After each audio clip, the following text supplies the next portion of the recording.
Hey guys, it's Edwin here, and today I'm going to talk about some of the reasons why you want the narcissist or why you want your abusive ex back. And I'm going to share these really and explain these in simple terms, not the trauma bond or all those things of the mind, just the simple and logical things for you to really understand so that you can stop beating yourself up. So, you've left that relationship, and it's probably not the first time you've done so. You've been having these on and off kind of relationship, but you still want them back. You are even beating yourself up, and even those around you, your friends, your family, are complaining, or even tired of you complaining about the fact that you still want your abusive ex back. You feel even so stupid that you crave and desire someone who's made your life a living hell, or someone who's been mistreating you. Logically and realistically, it doesn't even make sense that you want them back.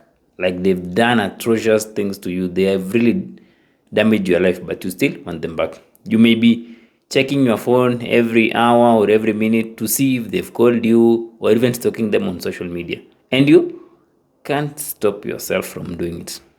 That's why you may be in that Facebook group and then saying that I just want to touch them again, I just want to be in their arms again, I just want them to call me. You are even begging them to call you. You are sending them a couple of texts and they're not even replying anymore. You just want them to call you. You are desperate for them, yet logically you know they're not even changing, or you even lost hope that they'll change their behaviors. There's no hope, but you still want them. You even convince yourself that this time round, you'll persevere and you'll try to be a better communicator. You'll understand them. Now that you understand how narcissists operate, you'll understand them more. Your mind will just come up with all kinds of justifications on why you just need to be with them, or why you need to go back to them, or why you desire them so much, even if the place is uncomfortable for you. So, what are some of the reasons why you still want the narcissist back, or you still want your abusive ex back? The first main reason is loneliness. Loneliness is this pitch black hole filled with emptiness and utter despair. So when the narcissist is not around, or when your abusive ex is not around, you experience a deep feeling of loneliness you've never felt before. You see, when loneliness hits you on the inside, you'll feel so isolated and disconnected from the rest of the world. Like, you just feel so dead inside, and you'll even crave anything to feel that emptiness. Anything. So the relationship in itself had, of course, isolated you from your friends or from the outside world, but it at least covered the loneliness you were still carrying deep inside you.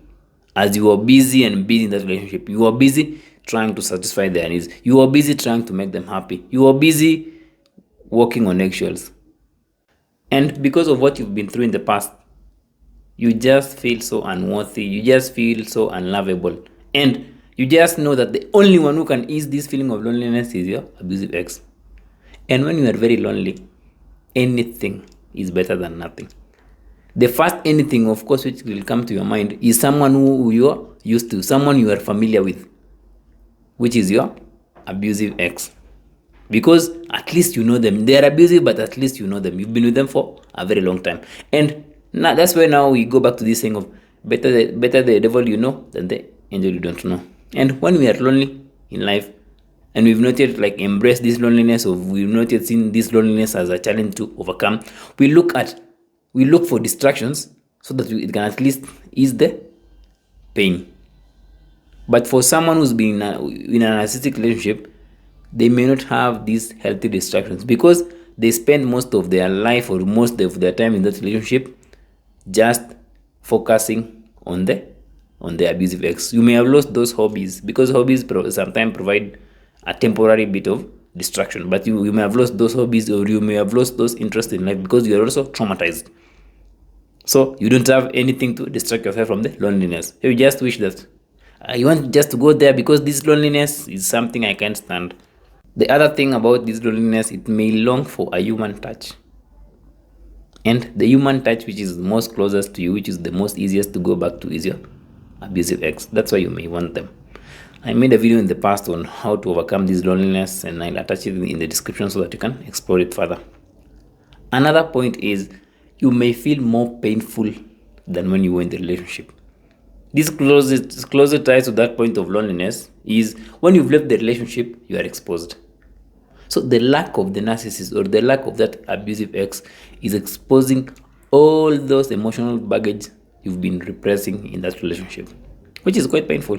So all those anxieties, stress, worry, despair, as well as all other kinds of negative emotions are now swarming into your life. You see, when you were in the relationship, regardless of how toxic it is, you kept bottling those negative emotions so that you could survive and live through each day. You didn't want to upset them. You didn't want to upset the narcissist with your tears or with your anger or with your negative emotions. You just wanted to look as if there is nothing wrong in the relationship. You didn't want to make them angry. And the narcissist also invalidated your emotions by calling you things like you're such a crybaby. So when you're told all those things, you'll of course compartmentalize all these negative emotions, but not outside there, just within yourself. So when you leave the narcissist and you're not aware of the fact that you will feel more pain, then realistically speaking, you will feel that you are better off in that relationship. The abusive relationship will now look like this safe haven against those painful emotions. In fact, that's why you will read in a Facebook group, or you will even have thoughts like, I'm in so much pain.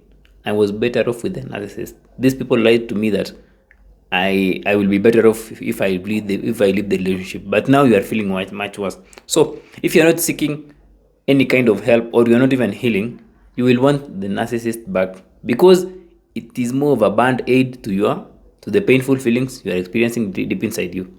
So the narcissist is abusive and hurtful, but at the same time, they provide you with a distraction, unhealthy distraction from the painful emotions you are bottling deep within you, or from the painful emotions you are numbing.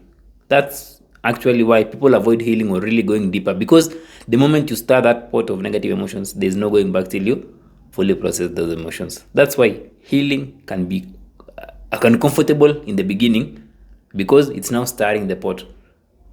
And so you would prefer this comfortable place where you are feeling nothing in quotes, and you don't want to stir that pot so that at least it looks you are okay, but deep inside you are suffering.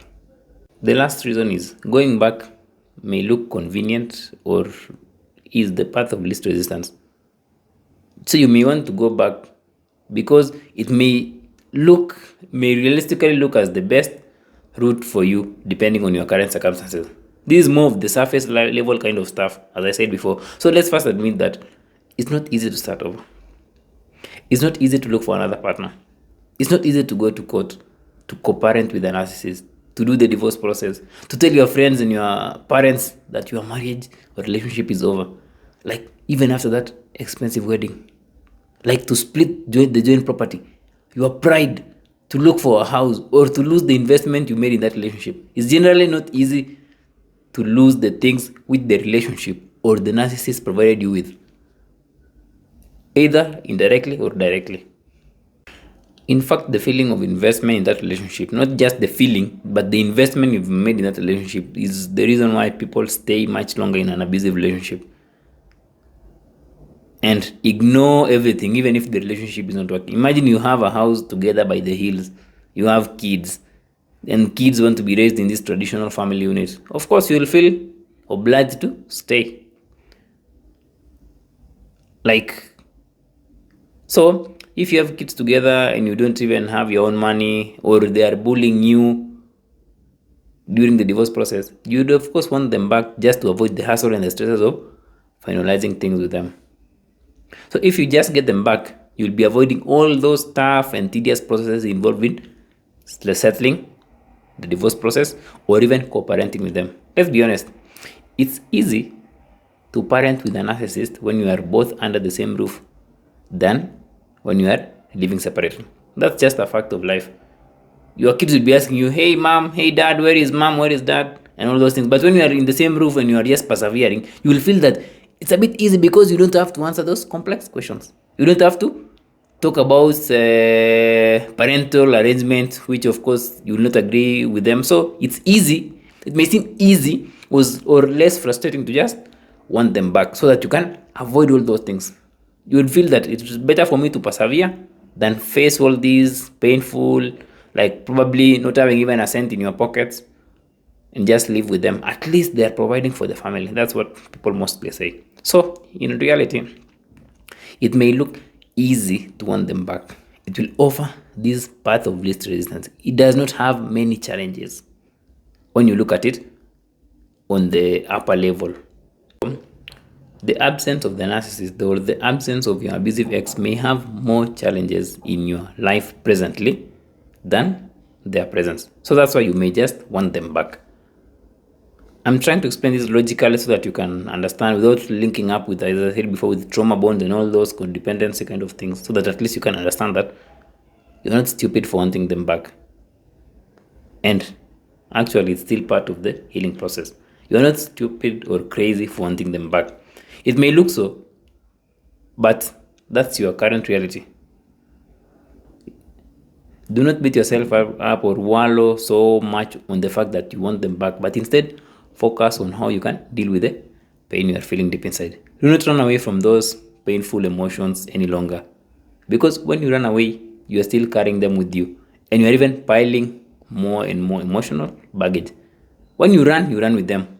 So it's better to run but drop them. That's now what healing is all about. Physically, you are running, you are moving on with life, but you've dropped the emotional baggage. So stop running, stop beating yourself up for wanting them back, but instead now look for a safe space to process those emotions and you'll be free. Some, of course, may look logically impossible to overcome, but as you heal, you'll start realizing that there are solutions even when the narcissist has pushed you to the corner, even when they are frustrating you in that parenting agreement. There's still a solution, and that solution is going inwards and really healing on a deep level. So in conclusion, simplify your healing journey to just focusing on the pain you are going through and how you can transcend it, and you'll be working yourself towards a rich and deeply fulfilling life. Only that will set you free. Hope you found that informative, guys. Stop beating yourself up because you want to go back, but instead look at the pain you are feeling when you want to go back to them, or what you are feeling deep inside. Until next time, have a nice week.